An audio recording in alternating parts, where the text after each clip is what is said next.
Hello students, hope you all will be fine. Today in this video we are going to continue our chapter 13 magnetic effects of electric current. और आज के इस video में हम बिल्कुल एक नया कॉन्सेप्ट शुरू करने जा रहे हैं. इस कॉन्सेप्ट के अंदर हम क्या देखेंगे कि अगर हमारे पास कोई कंडक्टर है, कंडक्टर क्या होते हैं जिनमें इलेक्ट्रिक करंट फ्लो कर सके, कॉपर या जितनी भी मेटल्स हैं. कोई कंडक्टर है, उसके अंदर करंट ऑलरेडी फ्लो कर रहा है, एक करंट कैरिंग कंडक्टर. उसको हम लेके गए मैग्नेटिक फील्ड के अंदर. किसके अंदर? मैग्नेटिक फील्ड के अंदर. तो क्या होगा? पहला क्वेश्चन आपका बोर्ड का यहीं से बनता है. What will happen to a current carrying conductor when taken in a magnetic field. तो आज हम एक एक्टिविटी के through which is also given in your book, NCERT book, ठीक है, उसको मैं यहां पे एक्सप्लेन करूंगा और फिर उसके बाकी एस्पेक्ट्स भी देखेंगे. सो जब एक करंट कैरिंग कंडक्टर को मैग्नेटिक फील्ड के अंदर लेके जाते हैं तो हम देखते हैं कि वो कंडक्टर मूव करने लगता है, हिलजुल करने लगता है. अब कोई चीज मूव क्यों करती है? From 9th standard we know that an object moves when certain force is acting on it. इसका मतलब एक करंट कैरिंग कंडक्टर को जब मैग्नेटिक फील्ड में लेके जाते हैं तो उसके ऊपर फोर्स काम करती है. अब ये फोर्स की डायरेक्शन क्या होगी? इस फोर्स को कौन कौन से फैक्टर्स अफेक्ट करेंगे? अगर करंट लेफ्ट से राइट जा रहा है या राइट से लेफ्ट आ रहा है तो फोर्स के ऊपर क्या फर्क पड़ेगा, वो हम आज इस केस में डिस्कस करने वाले हैं. और जैसे ही हम ये खत्म करेंगे we are going to talk कि इस फिनोमिना को पढ़ने का मेरी लाइफ पे क्या असर पड़ने वाला है. Am I going to invent something? Am I going to develop something which makes my life easier? Yes, of course. Science है ही इस चीज के लिए कि आप कोई भी फिनोमेना नेचर में ऑब्जर्व करो, उसकी मैनिफेस्टेशन करो, उससे कुछ डेवलप करो. So let's begin with today's lecture. Force on a current carrying conductor when placed in magnetic field. तो इस बात का सबसे पहला जवाब है the conductor will experience a force. क्या होगा? जब किसी करंट कैरिंग कंडक्टर को मैग्नेटिक फील्ड के अंदर लेके जाएंगे तो वो फोर्स महसूस करेगा. ये एक्टिविटी है जो आपकी बुक में दी हुई है. हमने यहां पे एक सिंपल स्टैंड यूज कर लिया, केमिस्ट्री लैब में होता है हमारे पास. This is just to adjust the things और इसका कोई काम नहीं है. इस स्टैंड के ऊपर हमने एक वायर रैप कर ली, उसका एक एज इस एक्स वाई कंडक्टर के साथ वाई एज कनेक्ट कर दिया उसका. उसी कंडक्टर का जो एक्स एज है उसके दूसरी तरफ तार रैप करके इसको एक बैटरी से कनेक्ट किया और एक की के साथ कनेक्ट किया. ठीक है. उसके बाद इस एक्स वाई कंडक्टर के अराउंड हमने एक यू शेप मैग्नेट रखी है जिसका नीचे नॉर्थ पोल है, ऊपर साउथ पोल है. और यहां पे हमें पता है कि मैग्नेटिक फील्ड लाइंस जो हैं वो हमेशा ट्रैवल करती हैं नॉर्थ से साउथ की तरफ.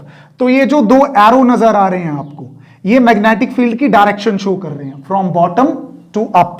और ये बी क्या है? मैग्नेटिक फील्ड स्ट्रेंथ का सिंबल, राइट. और अगर मैं अभी यहां पे की इंसर्ट कर दूं तो क्या होगा? वायर में पॉजिटिव टर्मिनल से करंट फ्लो करना शुरू कर देगा.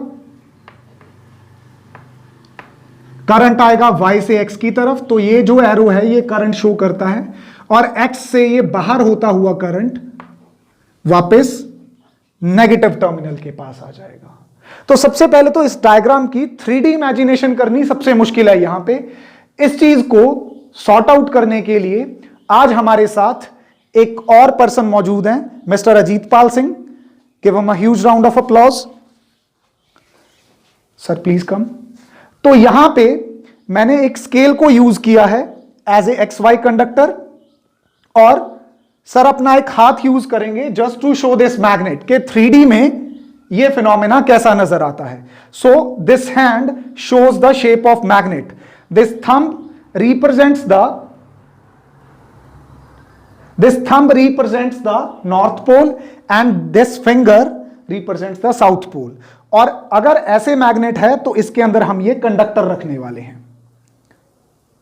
जिसका y एज इस तरफ है और x एज इस तरफ है। तो सबसे पहले केस में क्या होने वाला है, जैसे ही ये करंट पास करना शुरू करेगा, करंट फ्लो कर रहा है फ्रॉम y टू x, मतलब ये y एंड है, दिस y एंड, और ये x एंड है। y एंड से x एंड की तरफ करंट फ्लो करेगा और फील्ड जा रहा है किधर को, upward, from thumb two finger. तो अगर फील्ड अपवर्ड है, करंट y टू x है, तो हम देखते हैं कि ये कंडक्टर जो है ये मूव करने लगेगा। हाउ? इन दिस मैनर, मतलब ये इनवर्ड चला जाएगा अपने आप। अच्छा, क्या होगा अगर मैं यहां पे सेल की डायरेक्शन चेंज कर दूं, मतलब इधर नेगेटिव कर दूं, इधर पॉजिटिव कर दूं, तो करंट की डायरेक्शन रिवर्स हो जाएगी। अभी जो करंट है वो y से x नहीं जाएगा, अब x से y जाएगा। तो ये जो कंडक्टर अपनी मीन पोजीशन से पहले अंदर को जा रहा था, अब यही कंडक्टर बाहर को आने लगेगा, keeping the direction of the magnetic field same. थोड़ा कॉम्प्लिकेटेड हो गया। इस डायरेक्शन को, ये जो फोर्स की डायरेक्शन है कि कब अंदर जाएगा और कब बाहर की तरफ आएगा ये स्केल या कंडक्टर, इसको याद रखने के लिए हमारे पास एक रूल है, that is called Fleming's left hand rule. अब मैं आपको एक्सप्लेन करता हूं वो रूल इसके ऊपर। देखो, इसमें यूज क्या करना है, इस रूल में आप एक थंब यूज करोगे, एक फर्स्ट फिंगर और एक middle finger. First finger, middle finger और थंब। अगर फर्स्ट फिंगर मैग्नेटिक फील्ड की डायरेक्शन को रिप्रेजेंट करती है और मिडल फिंगर करंट की डायरेक्शन को रिप्रेजेंट करती है, तो ये जो आपका थंब है ये फोर्स को रिप्रेजेंट करेगा। तीनों को एडजस्ट कैसे करना है, 90 डिग्री पे, ठीक है। FBI, ठीक है, FBI, force, magnetic field, current. आइए इसको इसके ऊपर अप्लाई करते हैं। सी, अभी ये जो फर्स्ट फिंगर है ये मैग्नेटिक फील्ड की डायरेक्शन रिप्रेजेंट कर रही है, थंब से फिंगर की तरफ अपवर्ड, और ये जो फिंगर है which is pointing towards you, ये किसको रिप्रेजेंट कर रही है, ये करंट को। करंट जा रहा था y to x, where is my thumb, it is going inwards, तो कंडक्टर भी किधर जा रहा था, इनवर्ड्स। अच्छा, अगर यही अब करंट की डायरेक्शन क्या हो जाए, x टू y हो जाए, x टू y, उल्टा हो गया, फील्ड वही है अपवर्ड, तो थंब मेरा किधर है, मेरी तरफ है, तो ये कंडक्टर किधर को आएगा, बाहर को आएगा। So this is how you can employ Fleming's left hand rule on a current carrying conductor which is placed in magnetic field. तो आप ये 3D में इमेजिन कर सकते हो आपको डायग्राम कैसे दिखाई गई है। सबसे बड़ी प्रॉब्लम आपको यही आने वाली है, बुक 2 डायमेंशन में आपको समझ नहीं आएगा कि ये मैग्नेट कैसे रखी है, ये कंडक्टर, ये जो कंडक्टर XY है ये इस तरह से रखा गया है, और ये जो मैग्नेट है ये कैसे रखी गई है, जैसे अभी सर का हाथ है ये इस तरह से, इस तरह से। This is north pole, this is south pole. So this is how this diagram has been made. अभी इसको मैं एक्सप्लेन करता हूं। Thank you sir. So we saw that कि जो फोर्स है वो इस कंडक्टर पे या तो इनवर्ड लगेगी या आउटवर्ड लगेगी, depending on the direction of current and direction of field. उसको करने से पहले कुछ और फैक्टर डिस्कस कर लें। क्या ये फोर्स कम या ज्यादा हो सकती है? कम या ज्यादा हो सकती है तो किन फैक्टर्स पे डिपेंड है? यस, ये फोर्स कम या ज्यादा हो सकती है। एक्सपेरिमेंटली ये देखा गया कि अगर ये करंट को 2 एम्पियर की बजाय 3 एम्पियर 4 एम्पियर कर दें तो फोर्स बढ़ जाती है, ठीक है। अगर 2 एम्पियर से कम कर दें तो फोर्स कम हो जाती है। क्या पता चलता है यहां से कि ये जो फोर्स है, मैग्नीट्यूड ऑफ फोर्स जो है, ये नंबर 1 किस फैक्टर पे डिपेंड करता है? करंट के ऊपर। अगर आप करंट बढ़ा दोगे कंडक्टर में तो फोर्स भी बढ़ जाएगी। दूसरा देखा गया, अगर ये कंडक्टर को मैं इसकी लेंथ चेंज कर दूं, मतलब अभी हमने ये जो एज ए स्केल रिप्रेजेंट किया था, दिस वाज ऑफ 15 सेंटीमीटर, अगर मैं इसको 20 सेंटीमीटर कर दूं तो हम देखते हैं कि फोर्स बढ़ जाती है। अगर 15 सेंटीमीटर से कम करके 10 सेंटीमीटर कर दूं तो फोर्स क्या हो जाती है? कम हो जाती है। इसका मतलब ये भी डायरेक्टली प्रोपोर्शनल है। तो दूसरी चीज क्या मैटर करती है यहां पे? Length of conductor, right. अगर लेंथ ऑफ कंडक्टर ज्यादा होगी तो फोर्स भी ज्यादा, लेंथ कम तो फोर्स भी कम। तीसरा फैक्टर क्या है? Strength of field. ये भी मैटर करता है। जितना स्ट्रॉन्ग आप ये मैग्नेट लोगे, मैग्नेट के स्ट्रॉन्ग होने का मतलब है इसका मैग्नेटिक फील्ड स्ट्रॉन्ग है, उतनी ही ज्यादा फोर्स लगेगी। जितना मैग्नेटिक फील्ड वीक होगा मैग्नेट का, उतनी ही इस कंडक्टर पे फोर्स कम लगेगी। तो तीसरा फैक्टर कौन सा हो गया? बी। क्या इसके अलावा भी कोई और फैक्टर है? Yes, which is the most important factor, और यहां से आपका एक एनसीईआरटी क्वेश्चन है। नेक्स्ट फैक्टर है कि ये जो स्केल यहां पे अजीत सर ने शो किया था और ये जो मैग्नेटिक फील्ड की डायरेक्शन, इनके बीच का एंगल, आपने देखा कि मैग्नेटिक फील्ड कहां था? अपवर्ड, और स्केल कैसे रखा गया था? ऐसे। तो ये कितने डिग्री का एंगल हो गया बेटा? 90 डिग्री का। This has been experimentally found कि जब कंडक्टर को मैग्नेटिक फील्ड के परपेंडिकुलर रखा जाता है तब मैक्सिमम फोर्स लगती है। मैक्सिमम फोर्स कब लगेगी?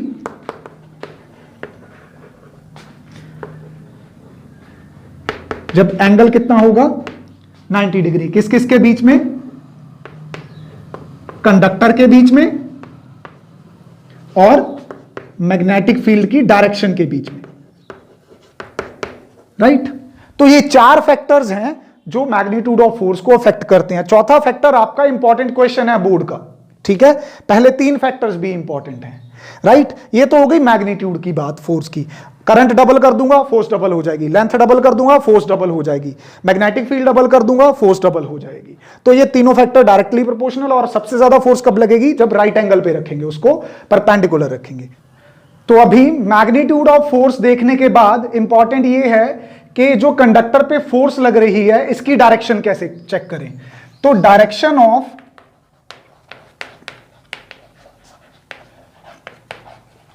फोर्स को चेक करने के लिए हमारे पास एक रूल है यहां पे। क्या रूल है? The rule is Fleming's left hand rule, right?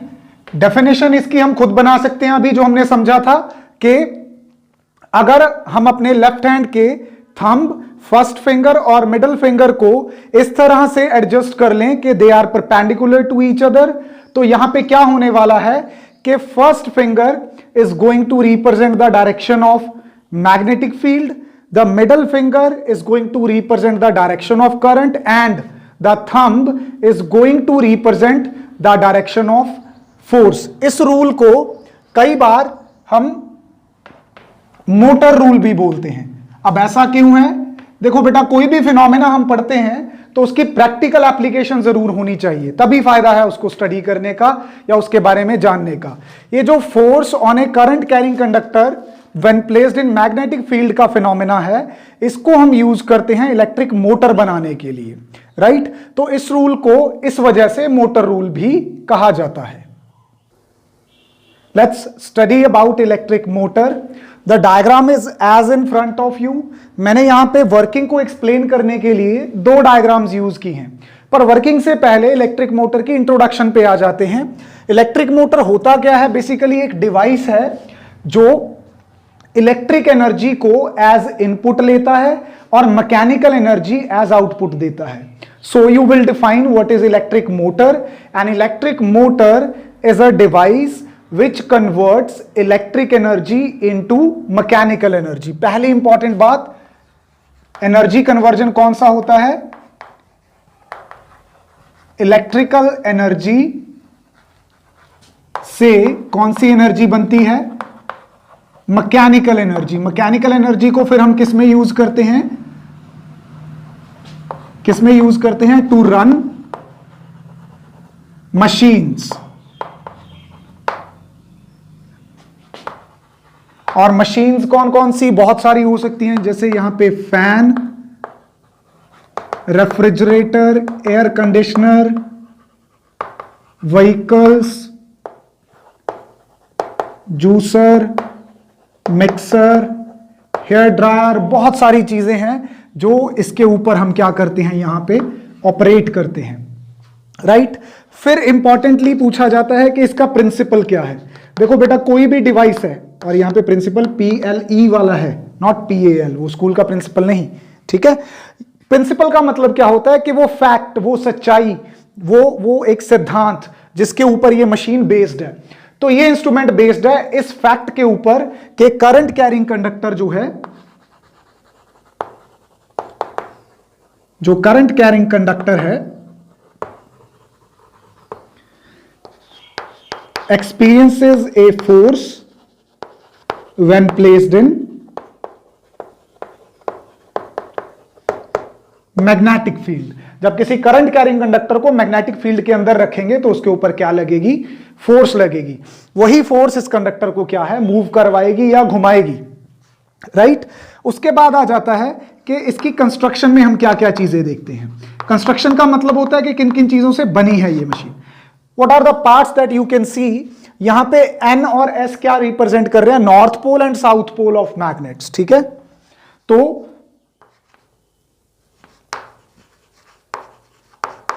Magnets use की हैं हमने, ठीक है, जो नॉर्थ साउथ रिप्रेजेंट कर रही हैं यहां पे। उसके बाद और क्या यूज किया है, A B C D. This is an armature coil. बेटा आर्मेचर वर्ड क्या होता है, ध्यान से सुन लो।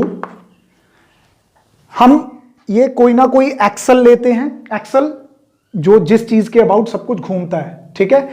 इस आयरन एक्सल के ऊपर जब ये कॉपर वायर की हम बाइंडिंग करते हैं, this together is known as armature. So a copper wire wound on iron axle, iron core is called armature, right. ये यहां पे कौन रिप्रेजेंट कर रहा है, एबीसीडी, राइट।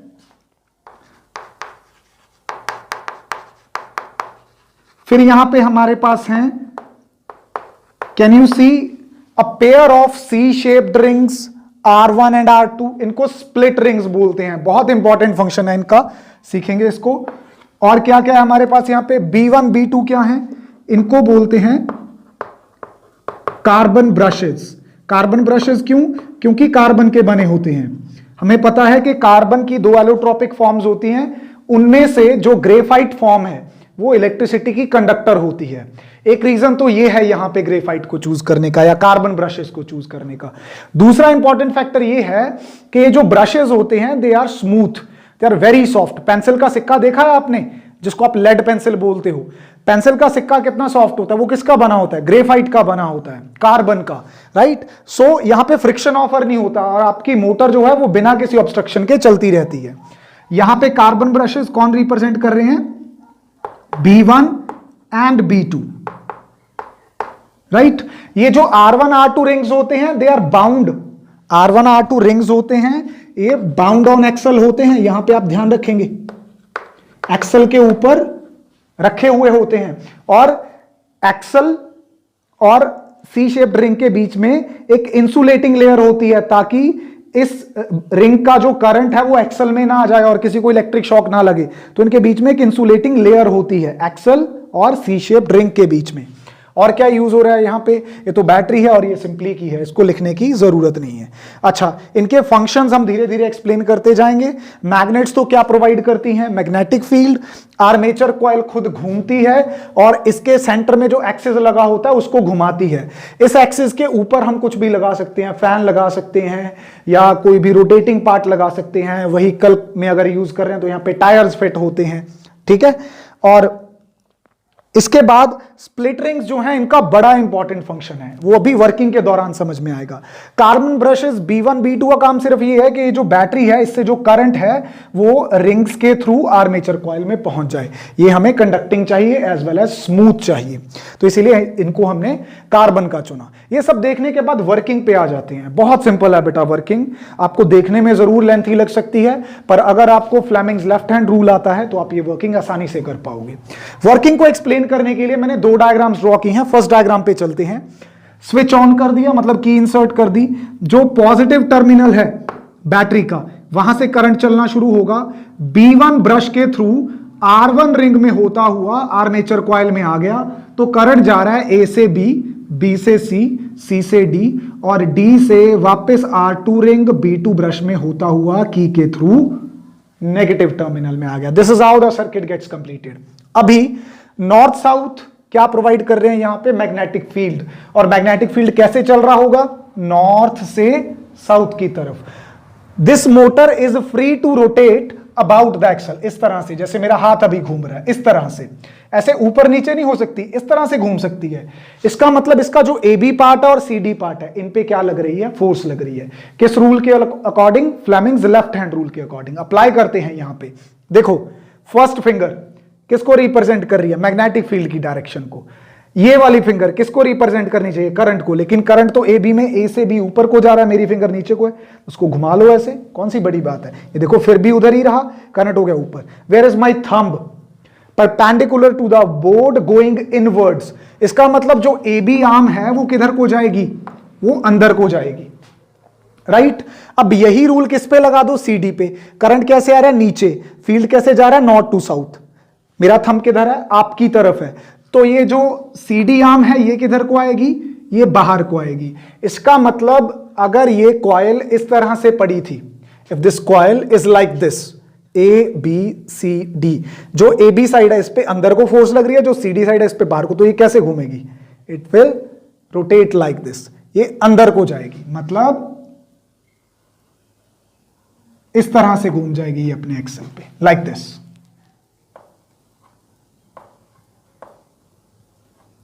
राइट, इस तरह से घूमेगी, तो रोटेशन शुरू हो गई, रोटेशन शुरू हो गई, हाफ रोटेशन होगी, मतलब ऐसे हो गई अब ये कॉइल। अब ये कॉइल कैसे आ गई, ए बी सी डी था ना, अब ये घूम के कैसे हो गई, D C B A, like this. अब क्या होने वाला है, अब सबसे कमाल की बात होने वाली है। पहले यहां पे ब्रश B1 के साथ रिंग R1 था, ब्रश B2 के साथ रिंग R2 था। जैसे ही मोटर हाफ घूमी तो एक्सल भी साथ में घूमा होगा। एक्सल के ऊपर कौन माउंटेड थे, रिंग्स माउंटेड थे, तो रिंग्स भी घूम गए साथ में, ब्रशेस अपनी जगह पे रहे। यानी कि अब क्या सीन हो गया कि जो R2 पहले B2 से कनेक्टेड था वो B1 से कनेक्टेड है, और जो रिंग R1 पहले B1 से कनेक्टेड थी अब वो B2 के साथ कनेक्टेड है। ऐसा करने से क्या हो जाएगा, बहुत ही इंपॉर्टेंट टास्क होने वाला है। अभी जो करंट है वो वही पॉजिटिव टर्मिनल से चल के कैसे जाएगा कॉइल के अंदर, DCBA। पहले कैसे जा रहा था, ABCD। तो करंट की डायरेक्शन टोटली क्या हो गई, रिवर्स हो गई। जिस CD पे पहले C से D की तरफ फोर्स लग रही थी, उसी CD पे अब D से C की तरफ। तो जो CD पहले बाहर को आ रहा था, अब जरा रूल लगा के चेक करो, वो CD किधर को जाएगा, अंदर को जाएगा। Look at my hand, D to C, field north to south, thumb किधर है, परपेंडिकुलर इनवर्ट्स, तो CD किधर गया, अंदर। और इसी तरह AB किधर को आएगा, बाय द सेम रूल, बाहर को। So compare these two diagrams very carefully. AB में करंट पहले A से B था तो AB अंदर को जा रहा था, अभी AB में करंट B टू A है तो AB किधर को आ रहा है, बाहर को आ रहा है। ऐसा क्यों जरूरी है, what do you want from your motor, कि वो इस तरह से हाफ रोटेट होती रहे, हाफ रोटेट, या आप चाहते हो कि वो एक ही मैनर में ऐसे प्रॉपरली घूमती रहे। You want it to move in a continuous fashion, इस तरह से एक ही मैनर में घूमती रहे। इस तरह से एक ही मैनर में इसको घुमाने के लिए जो इसकी AB और CD आर्म्स हैं, इनके ऊपर आधी रोटेशन के बाद करंट की डायरेक्शन क्या हो जानी चाहिए, रिवर्स हो जानी चाहिए। मतलब अगर करंट पहले ABCD जा रहा था, अब इसमें DCBA जाना चाहिए, तभी जो इसकी CD आर्म पहले बाहर को आई थी, जो CD आर्म इसकी पहले बाहर को आई थी, अभी किधर को जाएगी, अंदर को। दिस इज CD आर्म, पहले ये बाहर की तरफ घूम रही है, अब इसको किधर जाना चाहिए, अंदर की तरफ। तो अगर आप रिवर्सल ऑफ यहां पे अगर आप रिवर्सल ऑफ फोर्स चाहते हो तो आपको करंट का भी क्या करना पड़ेगा, रिवर्सल करना पड़ेगा। इस करंट का रिवर्सल कौन इंश्योर करता है, ये R1 R2 रिंग्स। तो स्प्लिट रिंग्स का सबसे इंपॉर्टेंट फंक्शन यहां पे क्या हो गया कि they help to reverse the direction of current after every half rotation. अगर ऐसा नहीं होगा तो मोटर आपकी कॉन्टिन्यूसली नहीं घूमेगी, वो ऐसे हाफ घूमती रहेगी बार बार, which is of no use in many of the applications. तो यहां पे डायरेक्शन ऑफ करंट के रिवर्स होने से जो मोशन की है कॉन्टिन्यूटी बनी रहती है, and this is how electrical motor works. ये तो मैंने आपको एक सिंपल टॉय मोटर समझाई है। अभी अगर मैं यहां पे कमर्शियल मोटर की बात करूं, कमर्शियल मोटर जैसे कि फैन में, रेफ्रिजरेटर में यूज होती है, उसमें ना बस थोड़ा सा फर्क है। देखो कमर्शियल मोटर को बहुत देर के लिए और बहुत हैवी काम करना होता है, तो जो हमारी कमर्शियल मोटर्स होती है ना, उनमें थोड़े से चेंजेस करते हैं। कमर्शियल मोटर में हम क्या करते हैं, पहला चेंज तो ये करते हैं कि हम यहां पे इलेक्ट्रोमैग्नेट्स यूज कर लेते हैं। प्रीवियस लेक्चर में आपको पढ़ाया था इलेक्ट्रोमैग्नेट्स ज्यादा स्ट्रांग होती हैं, और हमने तो अभी इस लेक्चर में ये फैक्टर कर लिया है कि force is directly proportional to B. तो जितना फील्ड स्ट्रांग होगा उतनी मोटर फोर्स ज्यादा पैदा कर पाएगी, काम भी ज्यादा कर पाएगी। तो मैग्नेट की बजाय, सिंपल परमानेंट मैग्नेट की बजाय इलेक्ट्रोमैग्नेट्स यूज कर लो। दूसरा, ये जो नंबर ऑफ टर्न्स हैं इनको बढ़ा दो। नंबर ऑफ टर्न्स बढ़ाने से क्या होगा, जो लेंथ आप वायर की यूज करोगे वो बढ़ जाएगी, लेंथ बढ़ने से फोर्स बढ़ जाएगी, मोटर जो है हैवी बनेगी, टिकाऊ बनेगी और ज्यादा एफिशिएंसी की बनेगी। तीसरा ये है कि इस कॉइल को आप सॉफ्ट आयरन कोर पे लपेट दो। सॉफ्ट आयरन कोर के ऊपर लपेटने से भी ये हैवी ड्यूटी मोटर बन जाती है, जिससे हम जो प्रैक्टिकल एप्लीकेशंस हैं उनको हम क्या कर सकते हैं, एम्प्लॉय कर सकते हैं। That's all about electric motor. I hope you have understood the concept. Let's meet in the next video. Till then, take care of yourself.